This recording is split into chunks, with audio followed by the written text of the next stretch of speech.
there, this is Allison Carroll from ACK Organizing, and I often get called in as a consultant to help people who are preparing to move and sell their apartment or their home to find out what they can do to, first of all, stage their apartment so that it's going to be seen for what it should be, which is the apartment and not the people's stuff and personality in the apartment, as well as what are the next steps so that I can prepare for a move. And as we all know, a move is extremely stressful. It's right up there with a divorce or a death, and there's a lot of stuff that needs to go into it, and it can be extremely overwhelming for people, especially if they haven't moved in a really long time. So I just wanted to sort of come up with some really easy steps that everybody can take to prepare for the move and also prepare their home and apartment to be seen by everybody so that somebody else is going to fall in love with the space that you've loved for so long. So, getting started, the first thing that I want to say is that this is a perfect opportunity to go through all of your items and get rid of anything that is no longer serving you. So what I would say is the first thing you want to do is pick a room in your house or your apartment and allocate between 2 or 3 hours to go through each and every item. If it's in your dresser drawer and it's not going to be something that's going to be seen by somebody else, it's not as necessary to go through that item, but please keep in mind you are eventually going to have to pack this stuff up and move. So this is a perfect opportunity for you to go through your items, say, this is what I need, this is what I don't need, get rid of anything that is no longer serving you and you are no longer using so that you're not paying somebody to move stuff that you don't need anymore. So it ends up being a lot less stuff that you're bringing with you. You're clearing out the clutter, you're starting a new life, and it's going to probably cost you a little bit less in the end. So that's the exciting part. So again, you don't need to go through your dresser drawers, but eventually you're going to need to take those things out and you're going to go through them. You might as well do it now. So if you're going through your bedroom and going through your closet space, you want to take any item that is not of the season and you're not going to need immediately. And if you're not going to need it in the future, pack it up and put it in an area for donation. Anything like a winter sweater when it's spring or summer that you know you're going to be wearing in the future, pack up and put into storage that is outside of your home or your apartment so that you can have as much of your closet and other area space free so that somebody else can imagine their own winter sweaters in there.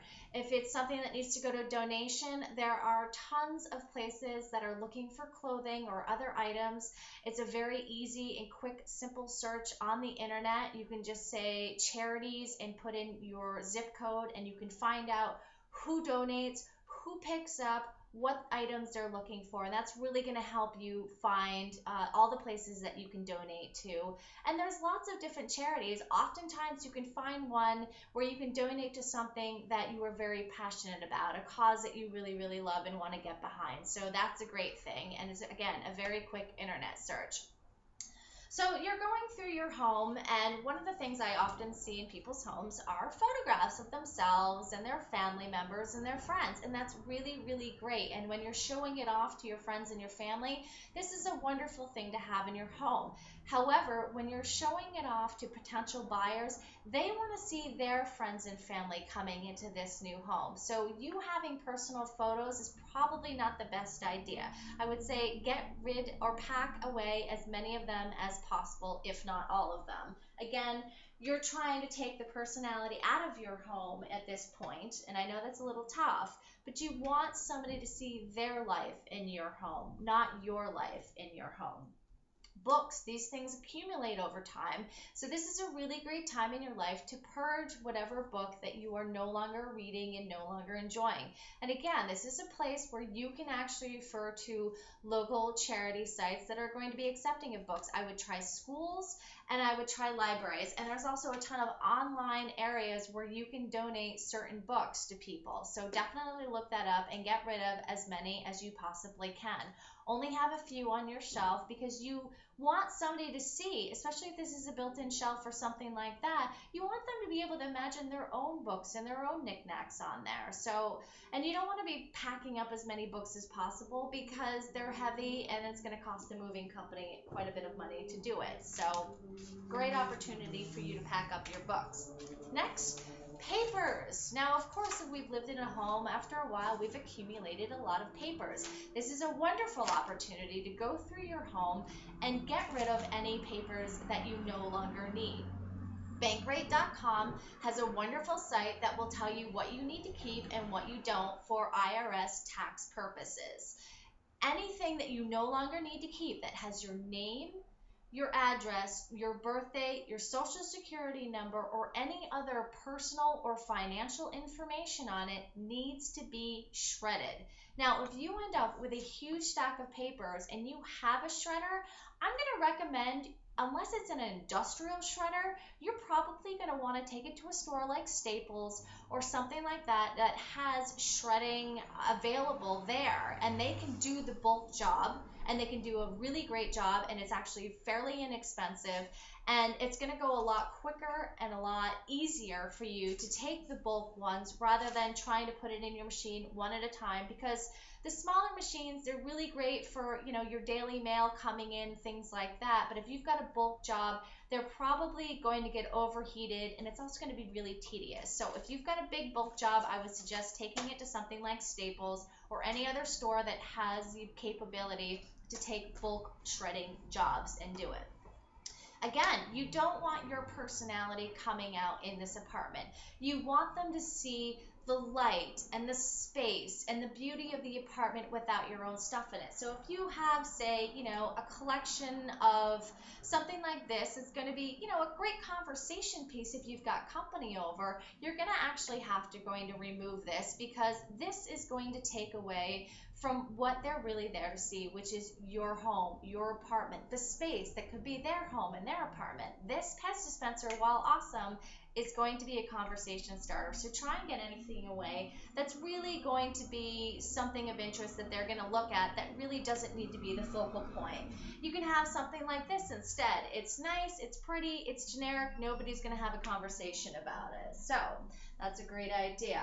Religious things. While you may be very devoted to whatever religion you are, it may make other people feel uncomfortable.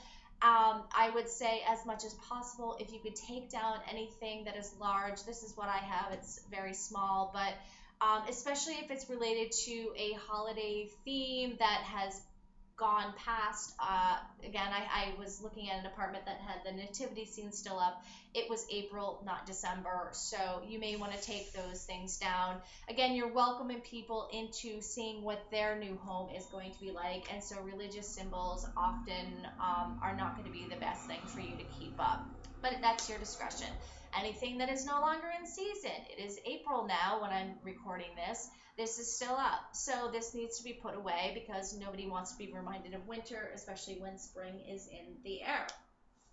So going forward, again, pick 2 to 3 hours, pick a space, go through everything, donate what you possibly can, shred and throw out what you possibly can, and pack up anything that you don't need immediately and you can get out of your home, so that you really are showing off the space. This is especially important for your closet spaces. If you've got sort of a deep closet and it's so packed with stuff, no one's ever going to see what the true size of it is and how amazing and how it can take and hold a ton of their stuff. So you really want to go through that, and then just start going through one by one. Okay, now I have to call this person and set it up. Now I have to do this. It's a process. It doesn't all have to be done in one day. I would say put yourself on a schedule and write down the steps that you need to take each day and tackle one. And again, take 2 to 3 hours to go through all of your items. If you're having difficulty with that, I would say hire a professional organizer